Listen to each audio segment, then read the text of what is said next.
Today we're going to be learning to use Stoic philosophy to turn resistance into acceptance and frustration into a source of gratitude and well-being.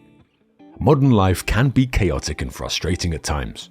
We've all had days where we felt overwhelmed with work, responsibilities, grief, pain, and any number of external events that threaten to destabilize our peace of mind.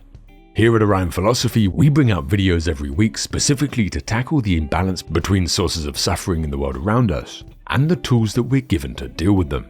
It's great to see the community growing around this goal, and if you think it's something that you'd like, feel free to sub and join us. To that end, today we're going through the Stoic principle of Amor Fati and the practice of shifting our perception of the things around us from resistance and suffering to acceptance, understanding, and ultimately love. Ancient Stoic philosophy contains a number of core practices that help the practitioner change the way they look at life, and in such a way that their burdens are lessened, their stress is eased, and in many cases they go through a transformation of things they once thought to be sources of pain and hardship, and shift them into sources of strength and understanding. We'll be covering exactly what Amor Fati means, and looking specifically at how you can use it in your day-to-day life to help balance, develop, and maintain your mental well-being. Socrates once said that we are the caretakers of our soul, and hopefully today you'll take away some tools to become exactly that.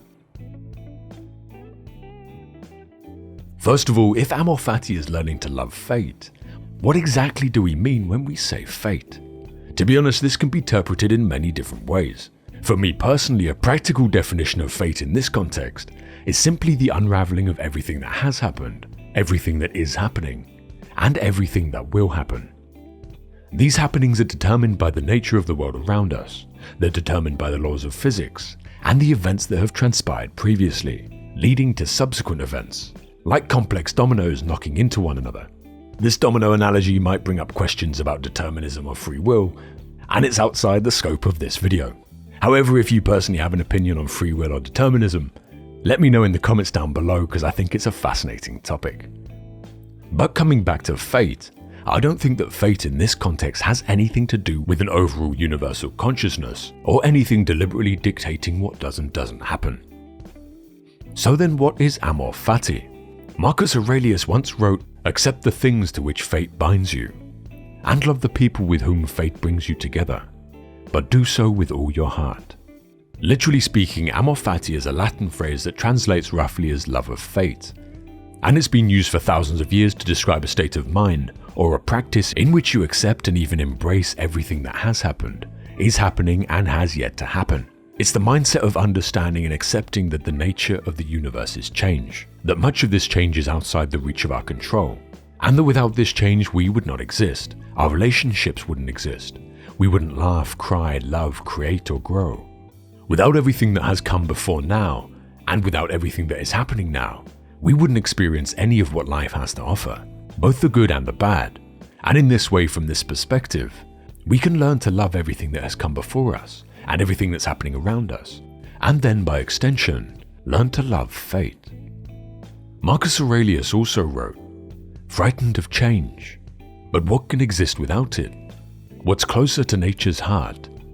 Can you take a hot bath and leave the firewood as it was? Eat food without transforming it? Can any vital process take place without something being changed? Can't you see it's just the same with you, and just as vital to nature?" Hopefully this gives context about what Amor Fati actually means, and some insight into the practice itself. But it's one thing to understand something, and another thing to implement it. So how can we practically use Amor Fati in our day-to-day lives? Viktor Frankl was a Jewish psychotherapist who lived during World War II, and during the war he was sent to various concentration camps, including Auschwitz. Frankl ultimately survived the horrors of the war and went on to write a book called Man's Search for Meaning. It's not a very big book, but I highly recommend reading it. Almost every page has some value on how to develop a resilient personal philosophy, and to anyone who's interested, I'll include a link down below in the description. Frankl had a very simple personal philosophy, one that he credited for helping him survive the hardships and adversities of the concentration camps, until he was ultimately rescued by Allied forces in April 1945. His philosophy echoes the teachings of the Stoics. You can't always control the events that happen to you in your life, but you can always control how you respond to them. And this is how we use concepts of practical philosophy, not to exert any more control over the world around us, but to take full responsibility and ownership for how you view it and how you respond to it, making a conscious decision to change your perceptions for the better. If we take responsibility for this, we no longer point fingers and blame the world or other people when we're upset or angry or frustrated or sad. We look inward to find out why we're acting like this, and then we make conscious decisions to change our perceptions for the better.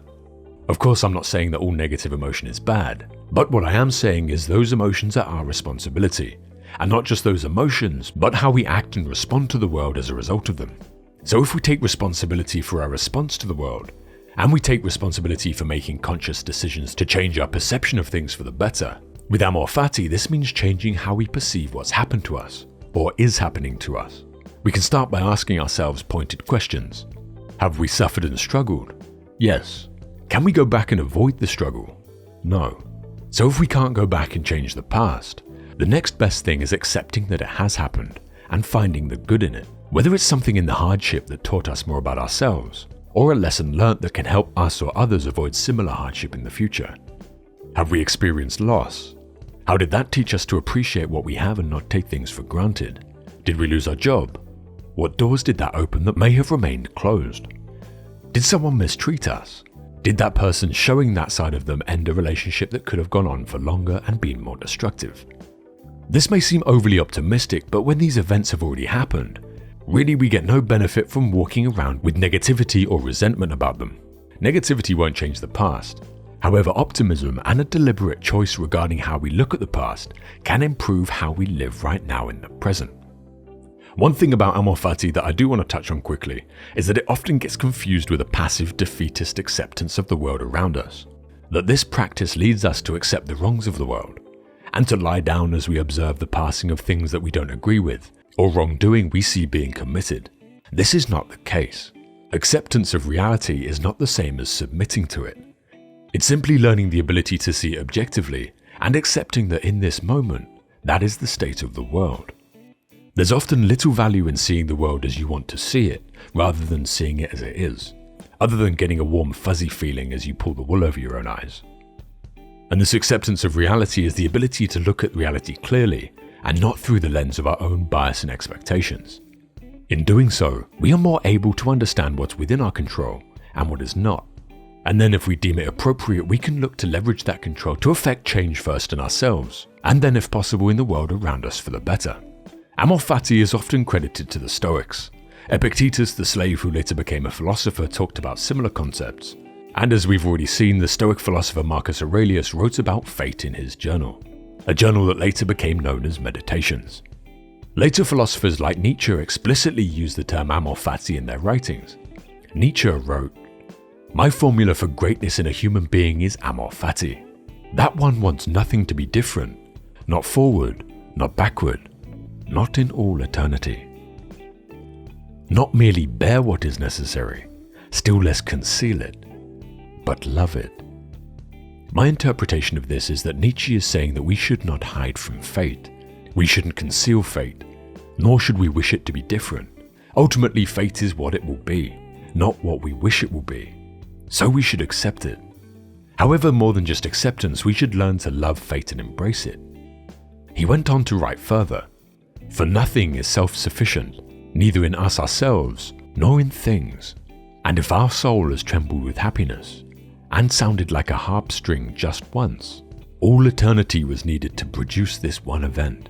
And in this single moment of affirmation, all eternity was called good, redeemed, justified, and affirmed." For me here, Nietzsche is saying that when we are happy, the entire world and all of history was necessary to lead up to that moment of happiness. Without that history, you would not be here, and you would not have felt that happiness.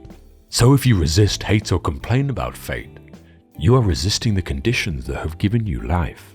Again, like a set of dominoes knocking over one another. The first domino is needed for the last to fall. In the same way, all of the conditions of the past were needed for you to be here right now.